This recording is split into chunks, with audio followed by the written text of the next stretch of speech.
Welcome to Let's Connect Greater Portland, a show about the changes and challenges we face and the great things people are doing to make Greater Portland a fantastic place. I'm Christina Egan, your host. Today we're talking about LD 2003 and what one town, Cape Elizabeth, is doing to bring its zoning laws in compliance with this new state law. LD 2003, which goes into effect on January 1st, 2024 for towns like Cape Elizabeth, seeks to remove zoning barriers to promote diverse housing options throughout Maine and address our housing shortage. I'm here today with Penny Jordan. She's a lifelong Cape Elizabeth resident and co-owner of Jordan's Farms. Penny has served on the Town Council for 8 years and currently chairs the Town Council's Ordinance Committee, which has been working since June 2022 on proposed amendments to bring the town in compliance with this new law. Also here is Matt Panfill, the planning director at the Greater Portland Council of Governments and our resident planning expert. Penny and Matt, thank you so much for being here. Thank you. Pleasure to be here. It's great to have you. This is a really important and complicated issue, how municipalities can welcome more housing and how they can comply with this new state law, LD 2003. Matt, I wonder if you could start us off by explaining what this new law does and why the legislature passed this law. Okay, I'll start with your first question. And thank you for summarizing the intent of LD 2003. Clearly, it's increased housing supply, specifically affordable housing throughout the state. And it has, for municipal purposes, 4 relevant elements. The first, and I'm going to start from simplest to more complex because it starts getting a little bit land use planner language going on. And you won't mind if I interrupt and say, hey, what does that term mean?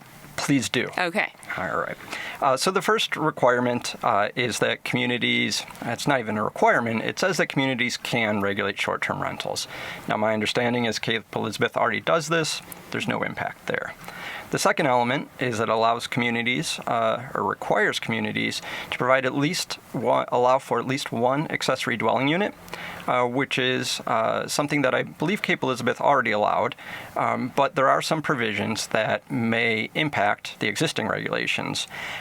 Per the law, accessory dwelling units, or ADUs as we like to call them, they can be within an existing home, attached to it, or a new structure completely. Sometimes they're called like granny flats, right? Yeah, in-law, suite. Yeah, yes. Something that's added to an additional lot that already has a home. Exactly. Thank you. Another element is that you are not allowed to require more parking for an ADU. Towns generally have a minimum parking requirement for maybe a home, might be 2 spaces. If you add an ADU, you can't require more than that. And also, it specifies a minimum house size of 100, or ADU size of 190 square feet, but it allows for communities to set a maximum. Now, I believe Cape Elizabeth has gone from 600 square feet previously now to 1,100 square feet, and I think that will accommodate more options. Finally, one little catch to all this is that accessory dwelling units are exempt from zoning density requirements. Now, when we talk about zoning density requirements, you may hear something about dwellings per acre or some sort of measurement of how many homes can fit in an area. For the purpose of ADUs, they are not to count against a density standard. So if there's 2 homes allowed on a lot, you can have 2 homes and an accessory dwelling unit. Now, the third element of LD 2003 is that it pretty much no longer allows for single-family zoning. There's a couple different subcategories of that when you look at growth areas and rural areas. Well, you may ask, what are growth areas? They're generally an area that's been designated in a comprehensive plan that a town wants to focus its growth and development for the benefit of maybe resource protection, efficient utilities, centrally located shopping services and shopping. And now my understanding is that Cape Elizabeth's growth area represents approximately of total land area about 17%, and that's been provided us to wonderful staff at Cape Elizabeth. So the first thing we'll start with is homes in the growth area.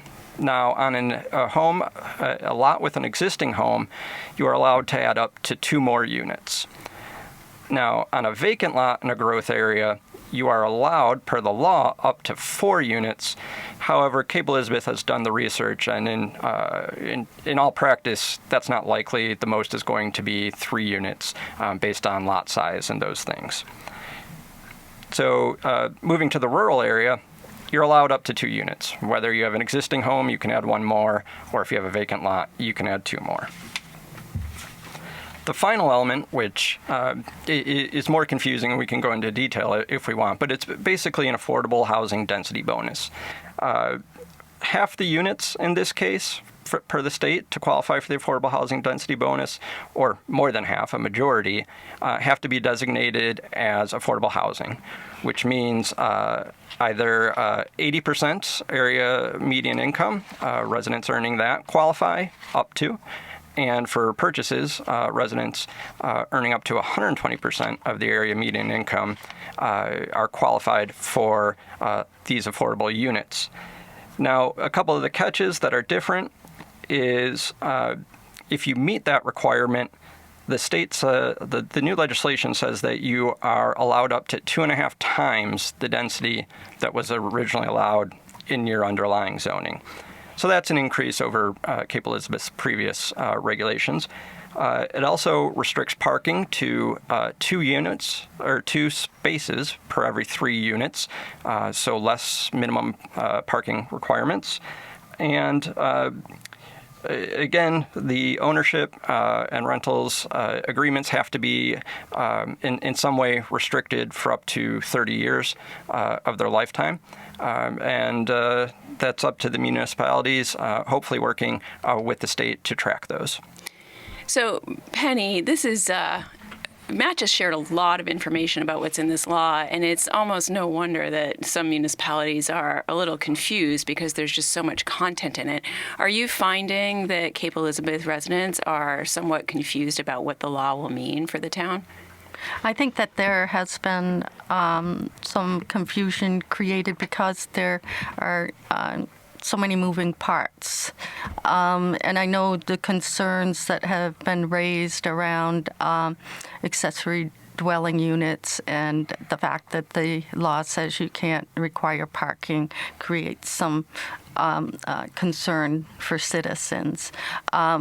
And the fact that we have decided that it's one ADU with a single-family home on the lot, one ADU, there was a concern about the size, the maximum that we have proposed in the ordinance. And the way we looked at it was the intent of LD 2003 is to actually help create housing in communities. And we also have people who are citizens who are interested in ADUs today. And we also know that we would love to have more families moving into Cape Elizabeth. So in order, the fact that LD 2003 says the town can set their max, we felt as the ordinance committee that 1,100 square feet as a maximum would allow for families, more children in the schools, things like that.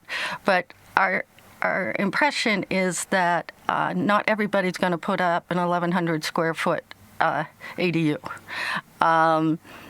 It's just an option. Yeah, it's an option that some residents might take advantage of and others won't. Right. Yeah. And I mean, just from a cost perspective, if you think of what it costs to construct a house today. But most people, we're feeling that, and people who are interested in ADUs today, the detached ADUs, which they would be able to do with LD 2003 ordinance changes, they're looking at their children moving home, their parents being there. So it's similar to what you said initially. Not to mention some of the workforce challenges right now. I know municipalities all over the state are trying to find people who can work in the schools, people who can do code enforcement, people that can help with emergency management. But many of those folks have a hard time affording living in the town that they serve. Right. And we've experienced that in Cape Elizabeth. already in Cape Elizabeth. You know, just hiring police officers or people who work for the highway department, or even my business, Jordan's Farm. We have difficulty accessing employees. So your job as the chair of the Ordinance Committee is to make sure that Cape Elizabeth complies with the state law. Is that correct? Yes. Yes. And To really propose to the full council, here are the ordinance changes that we recommend in order to comply with the state law. And Matt described some of the flexibility that municipalities have and some of the flexibilities that municipalities don't have. So you're trying to figure out where you want to propose certain things within the boundaries of that new law? Yeah, I think the way that I look at it is I am a land rights person. Meaning? Meaning that I should have choices of what I want to do. You own a with my piece of property. land, you should be able to do and- somewhat what you want to do with and it. I don't necessarily want the state telling me, and I know that that is one of the tugs, is that now the state is telling us what we have to do. So the way I looked at it is, how do you assess this ordinance, determine what changes need to happen in order to comply with the law, at the same time being respectful of property owners in Cape Elizabeth. So we tried to strike that balance the whole time that we were going through crafting the ordinance. And I think what many of the concerns are is that there's not a complete understanding of what we really work to achieve, which is that balance of choices, because somebody who owns property, they want to build an ADU. They have that right to do that. So that's a property rights thing from my perspective. Whereas a neighbor is saying, oh my God, ADUs are going to pop up everywhere. So if you step back and look at it from just a principal perspective, it's like this ordinance is really enhancing somebody's ability to use their property in the way that they want to choose. So that's what we tried to think about as we were going through this. So let's dive into a little bit of detail of what's happening on the Ordinance Committee right now and what your proposals are. What are the ways that Cape Elizabeth will propose to comply with this new state housing law? Give me some specifics about what the Ordinance Committee is proposing. Okay. Similar to what Matt just spoke about relative to ADUs, we're proposing that one ADU for a single-family lot. If there's no building on the property, if somebody buys a lot, they can put up a single-family unit, they can put up their primary unit, and they can put up an ADU. So they could create essentially two dwelling units. From a small multi-family perspective, which means anywhere from 2 to 4 units.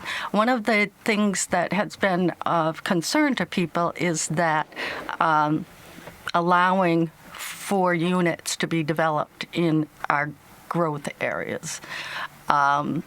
Or in any area, because the multifamily units can be created in any of the zones. But we put some guidelines around that, in that you need to have X amount of land in order to put up a 4-unit building. So in some areas, you'd need up to 4 acres in order to achieve that. There's this misconception out there that these can pop up everywhere, when in essence they can't. It's probably about 4% or whatever in the growth areas. So the whole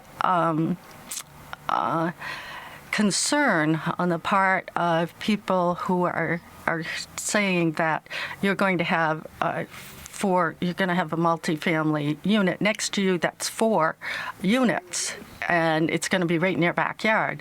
Well, it's 4 acres, and so that's you need a lot of land mass there. The other concern is that people are going to tear down houses in order to put up multifamily. We did some numbers and looked at the various areas in Cape, the various zones, and in some areas, in order to hit that 4-acre mark, you would have to tear down probably 6 houses. So we couldn't think of who would come into town to purchase 4 or 5 houses to tear them down and put up multifamily units. So it didn't seem like it was actually that likely when you looked at it. Exactly. So as we work through all of the different scenarios and what the impacts would be in each of the zones, whether it be a growth area or a rural area, we really worked at what's the impact on a neighborhood. And I'll just go back to that, as you said at the onset, I grew up in Cape Elizabeth. So I've lived there for well over 65 years. And so I've watched a lot of change happen in Cape Elizabeth during that time. And so I look at all of the neighborhoods that have popped up that have really brought people to Cape Elizabeth, whether it be, Cross Hill or Broad Cove or Brentwood Acres, those were built during as I was growing up. So I look at the transition and the transformation of Cape Elizabeth during the 50s, 60s, and 70s. And I look at the fact that we're now at another transition point from a societal perspective. And when you look at society at this point in time, everybody deserves housing. Everybody deserves a house. So what can Cape Elizabeth do to do their part to help solve housing challenges in our area? And Cape Elizabeth isn't going to be able to ever build another, I don't think, unless all the farms sell their property. You won't see I don't think in my lifetime, another Cross Hill happen. But we can manage in a way that allows us to create affordable housing, to create housing for people who want to work and live in our town, whether it be teachers or police officers or people who work on my farm or people who work at any of the businesses. So we have that opportunity to do that. And I truly believe, and I know that there are people out there who will disagree with me, I truly believe that we took conservative steps to ensure that we aligned with LD 2003, and that we were going to have ordinances that comply with the law while ensuring that Cape Elizabeth remains the community that people want to move to. It's rural. You look at, and the farms are really a key part of creating that rural nature. It's a place with good school systems. It's all of these things that attract people.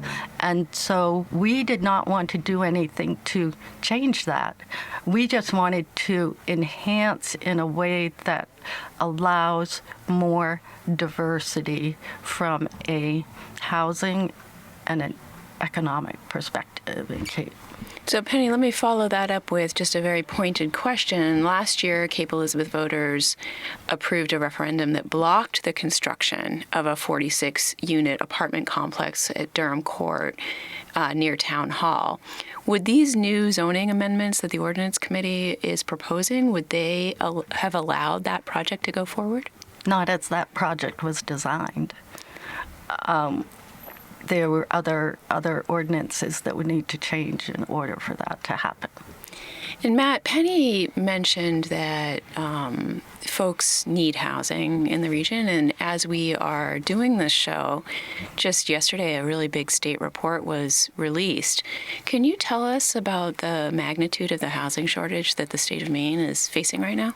Certainly, and that report by Maine Housing is certainly enlightening.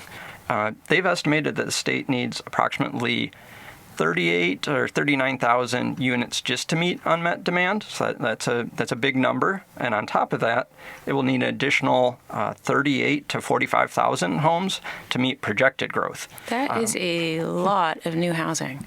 It's in total, as you mentioned, 84,000 or so units over 7 years. So by 2030 or so, and across the state. Mm-hmm. Although they did provide some regional aspects to it.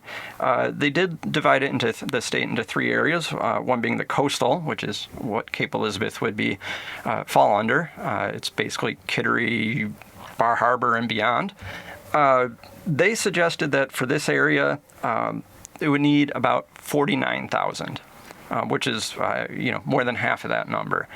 And we've known for a long time that we needed housing, but Matt, when you looked at these numbers being a planning expert, were they more or less than what you'd expected?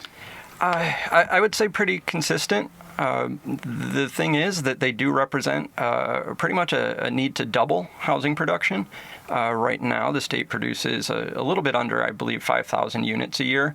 So this would require close to 8 to 10,000 units a year to be built. So especially with troubles with material costs and other things, it's very difficult, but I believe a realistic number.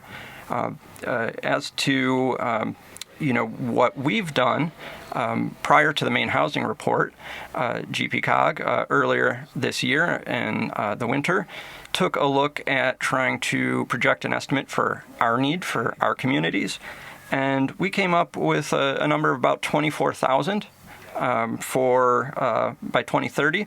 And I think, all things considered, when you look at Maine Housing's report and ours and how we prepared those, I think they're pretty consistent. Thanks, Matt. So, Penny, I want to go back and kind of dive in a little bit both on the accessory dwelling units, the granny flats, and then talk a little bit about some of the growth areas in Cape. So, Matt and you said that those accessory dwelling units were already allowed in Cape. Mm-hmm. Do you have a sense of how many have already been built or how prevalent that kind of form of construction is? My understanding is that currently the accessory dwelling units are attached or inside the building, and there's probably 1 to 2 per year. Yep.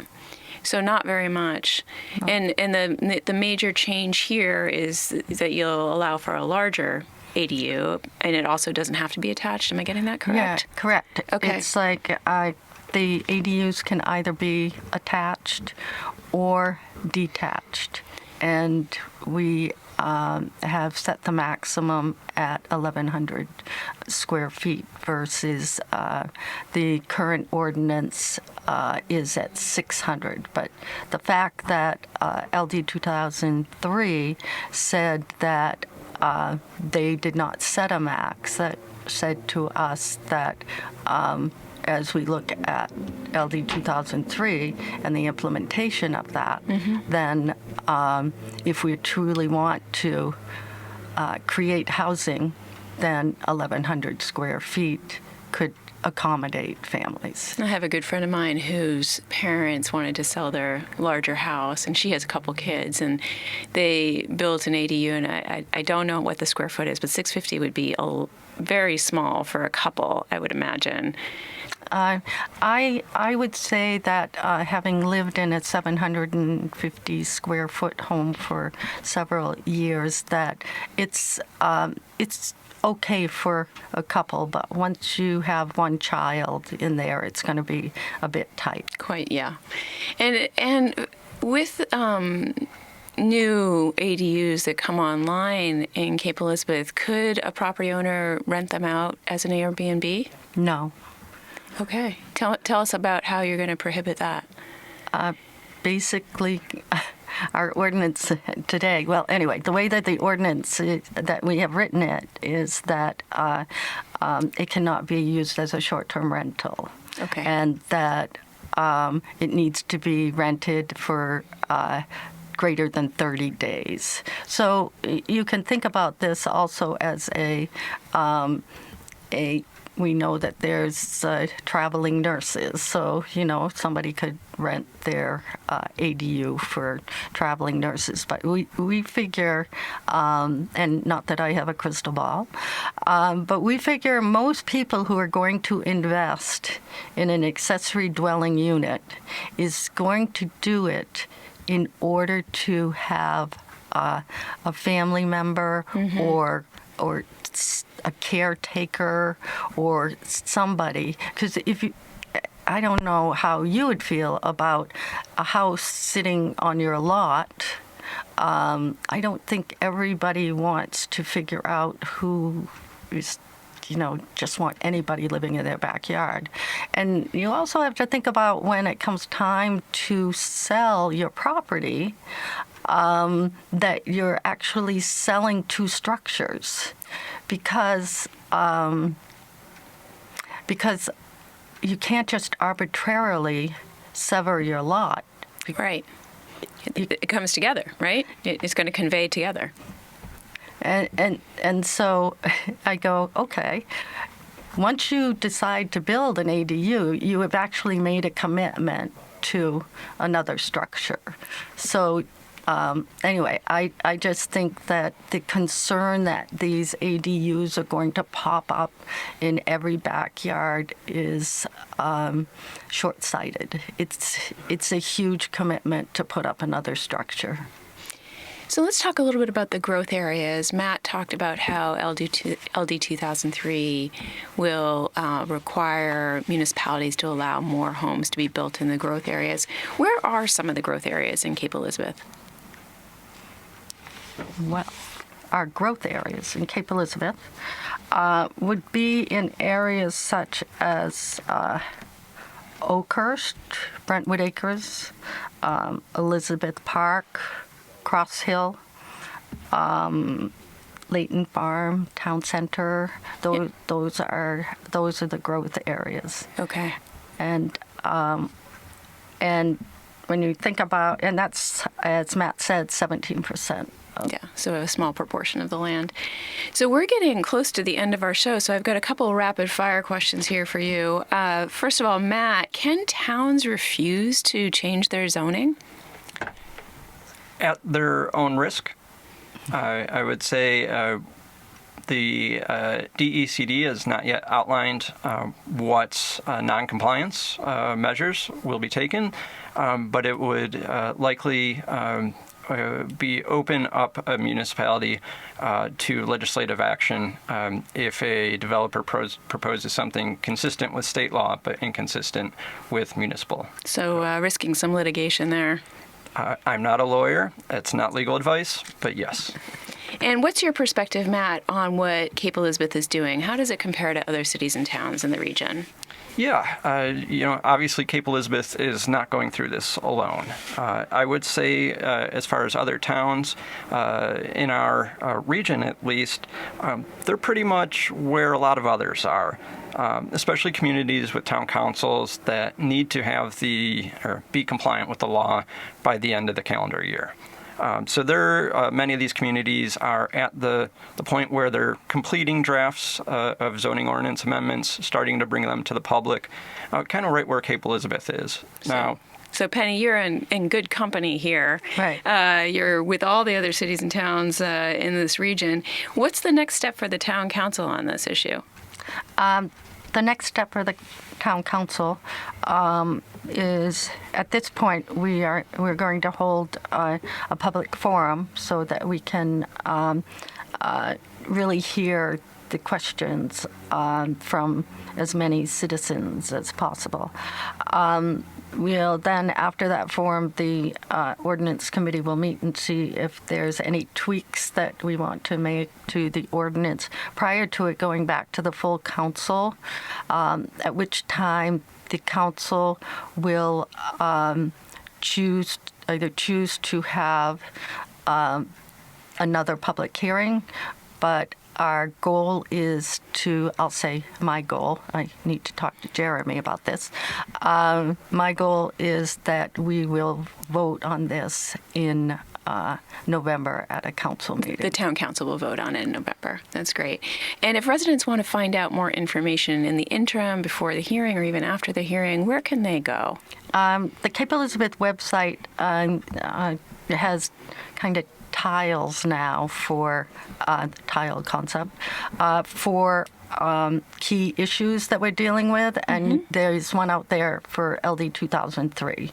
And so all the information about LD 2003 and the actions we've taken, what the ordinance is. Our town planner did a great job of taking the proposed ordinance and putting comments so that people understand why a certain decision was made or a certain thing is being recommended. What a great service that Maureen provided there, because it's hard for people to understand ordinances if they're not lawyers or really steeped in planning or municipal law. So that sounds like a great resource. Yep.